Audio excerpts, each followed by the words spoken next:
Well, publishing giant Scholastic has been promoting literacy development for more than 100 years. In addition to their book fairs and book clubs, they also have young reporters spread out all across the country to help inspire more reading, including right here in Houston. We caught up with Kush Kalra at an independent bookstore to talk about how he's encouraging his peers to broaden their horizons with books. You said that kids really gravitate to this style. Yes, Why is for that? sure. I just think they're so fast-paced. 12-year-old Kush Kalra is talking about graphic novels, just one of the literary finds he says middle schoolers continue to gravitate towards. It's his job to know the reading trends for kids across the country as one of 8 Scholastic Kids press reporters in the U.S.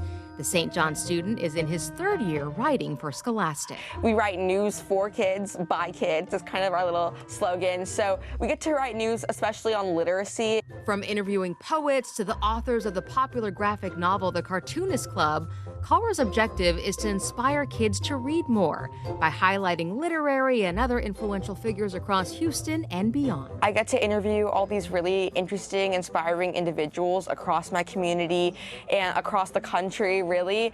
I get to write about articles that I think will be really interesting for kids, because that's really what I'm trying to do. I'm trying to captivate kids and find stories that inspire them to go create change and make an impact on their community. In an article published earlier this year, he highlighted the Blue Willow Bookshop in Memorial, where we conducted our interview. We have illustrations. We've got a painting of Pete the Cat in the corner over Pete there. the Cat! We've got Otis over here. So sometimes illustrators will add their own pictures. A family favorite for decades, the independent bookstore sells hand-selected reads for all ages and hosts book clubs and author meet and greets. Their autographs line the walls here. It's a really special thing to be able to connect a reader with a book, because you're sharing part of yourself, especially if you've read it, and you're trying to find the right thing for them. It's something special. It is. And speaking of something special, Kush was in here. Kush was in here. And he identified what a special location this was and wanted to interview you guys. Yeah. We talked about our favorite books, and we talked about